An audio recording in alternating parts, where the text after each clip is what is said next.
I'm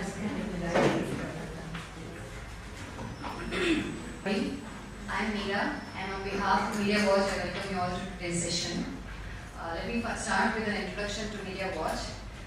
We are a group comprising professionals, media professionals who believe it's important to watch the watchdog.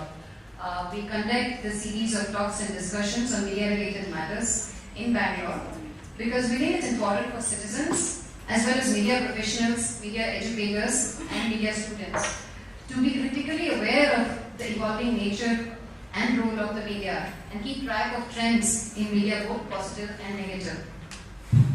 So the founders of Media Watch was founded by a few of us. Ammu Joseph, many of you may know, is a senior journalist and well-known columnist. She's also one of the founder members of the Network of Women in Media, India. And Anupama Biju works with Macron Publishing. Sudeep Ghosh, the news editor with DNA. And G.N. Mohan, senior journalist, and I'll introduce himself, who will be the moderator for today's session. As well as Subramaniam Vincent and myself, we are co-founders at Mubani Media, which publishes Citizen Matters and India Together publications. We also have published a book called Living in Bangalore. A special announcement here, please note that these talks are organized by us as volunteers and media professionals. And we're thankful to IIJNM because they've been recording the sessions every time. And it's available, the older sessions in case you miss them are available on YouTube. And a very special thanks to JN University. Ms. Madhavan has been very, very kind to us, helping us with all our sessions. And it's been a pleasure to have our events here. And in fact, this particular event, there were other colleges which volunteered initially to host the session. But when they heard what they thought was a controversial topic, they backed out. So a special thanks to JN University.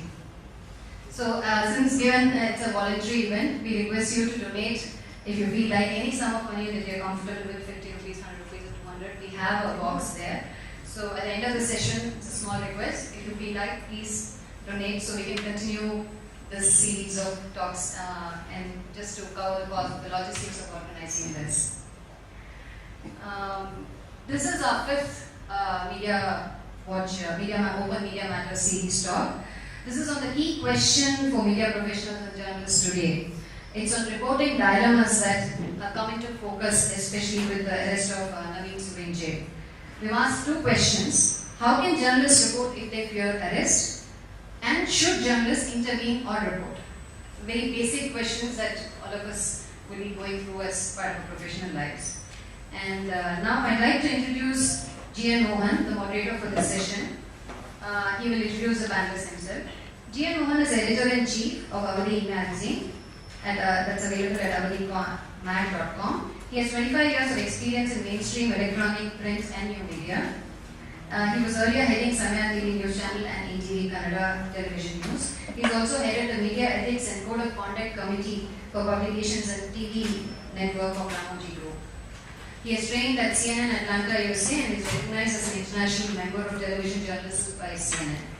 He is also a noted media columnist and writes regularly on media and development issues. He is also the author and editor of several books on media and new media. He has received the prestigious Putina Literary Award and the Kannada Sahitya Academy Award for his literary writings. Over to Mohan.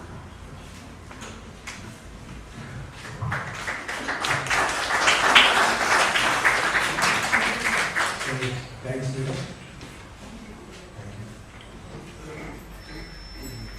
Actually, I was thinking why I was pushed to moderate this program. So then I recalled two incidents which made me eligible for moderating this session. So exactly 10 years back, when I was in Bangalore, I got a call from a leader of Hindu outfit. So he called me and requested me to join his group to attack in a place called Pilipura Nisargadamma, which is on the outskirts of Bangalore. So a previous day of the Valentine's Day. And that was 10 years back, and I did not respond to them, or I did not cooperate with them, and that so their plan did not get succeed. Then I was heading the ETV channel. I was representing ETV channel in Bangalore.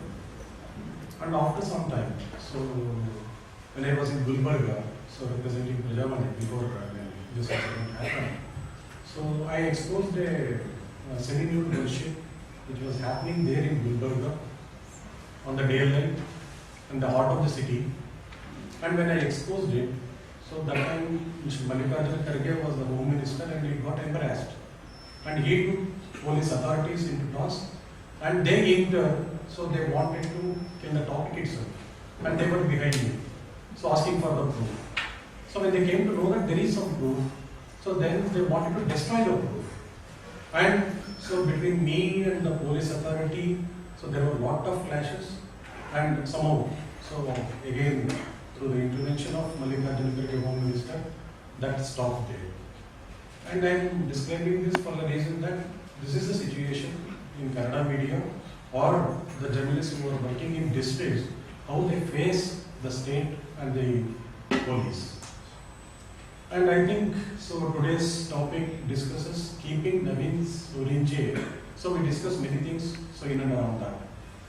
So when we named this as curious case of Naveen Soorinje, I think, so everybody know that, so it reminds us the curious case of Benjamin Button. So then how it is connected with that? So when I went on thinking, so again, it has parallels. Mr. Button had a rare disease that made him age backwards in time. Like the Button who grew backwards from maturity of adulthood to a childhood, the Naveen Soorinje case depicts a curious journey of our society that is traveling backwards from the maturity of a secular and civilized stage to the chaos of autocratic age. So that is how I can draw the parallel. So from the title, what we have. So Naveen's case has posed several questions to the media, society and administration on the freedom of expression, the media ethics and the legalities involving the standard journalism practices.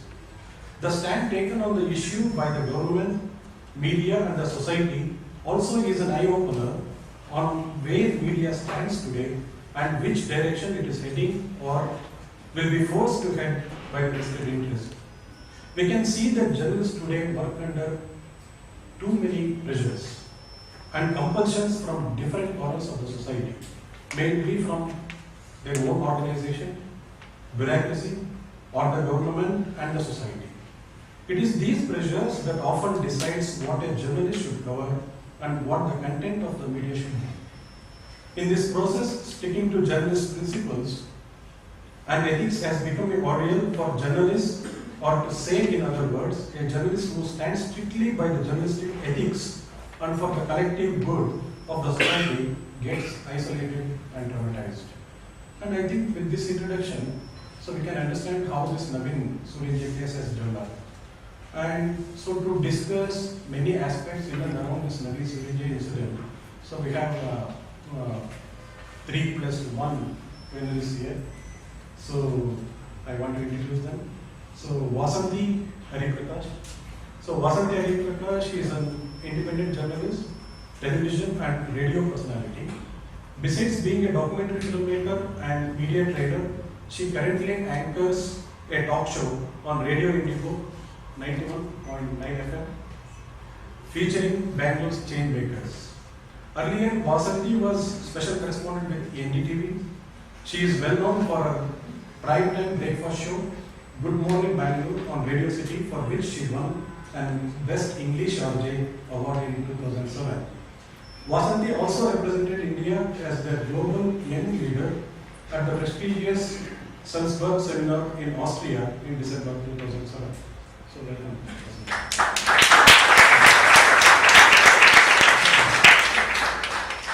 Parashuram Tahasildar. So he represents Janasri TV in Davanagere. So we invited him to narrate his experience, which was almost parallel to this Naveen Soorinje incident, and almost 3-4 years back. So when he was working with ETV in Bidar. So because of his own problems and many other things connected with that, he could not make it up. And we have Parashuram Tahasildar, Associate Editor of Citizen Matters. She has pieced together the trauma he underwent while reporting and translated it into English, and she will present on behalf of him. And so Nitin graduated with BA LLB from the National Law School of India, University, Bangalore. He also has a master's degree in law from the University of London, School of Oriental and African Studies. He was law research assistant to the Chief Justice of India after beginning practice of law in Delhi. He shifted base and has been practicing both civil and criminal law in Bangalore. For criminal law, he is associated in the chambers of C.H. Hanumantaraya, and so for civil law practice, he partners with his friend and senior from law school, Mr. Sunil Yadav.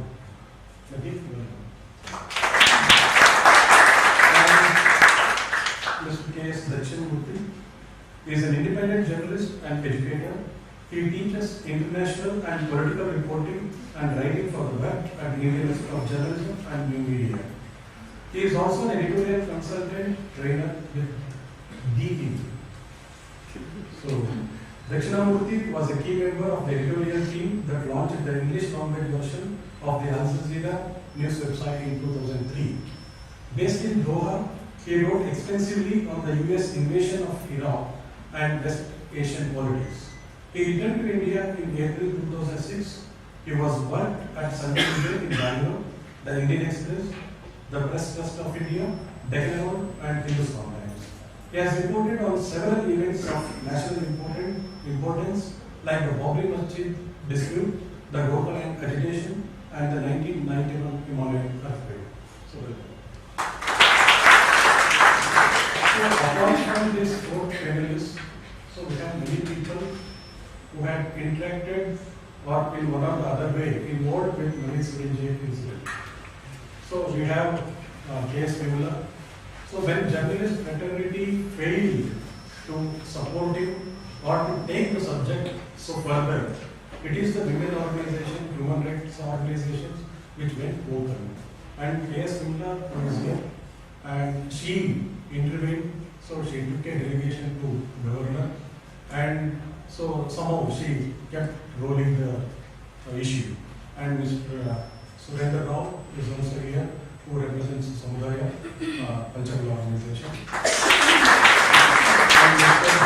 J. Maharaj is there, so who went all the way to Bangalore and so met Naveen Soorinje when he was in jail and studied the entire case, and was still taking things further. So Naveen is here, and so many others are here, and I welcome you all. And now, so I request Vasanthi to share your views on the issue. For organizing this session, because ever since the Naveen Soorinje incident happened, somewhere I have felt disturbed. Conscience has been troubled.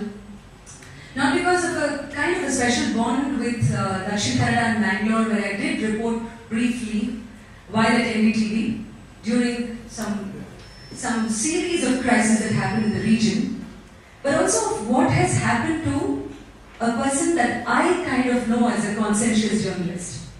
So when Media Watch organized the session, I just thought, okay, it's not just an opportunity for me to express my own sentiments and thoughts on this, but also a good chance to understand what are the others saying. Is there something that can further shape my own perspective? For those of you who haven't probably gone too much into the details of this case, I'm just going to give a gist of it. 28 July, Naveen Soorinje, reporter with Kasturi TV channel, gets a tip-off from a source saying that some organization is planning an attack on a few girls and boys at a homestay. He didn't at that point of time know which organization it was, just that it was a Hindutva outfit. He went to this homestay, which is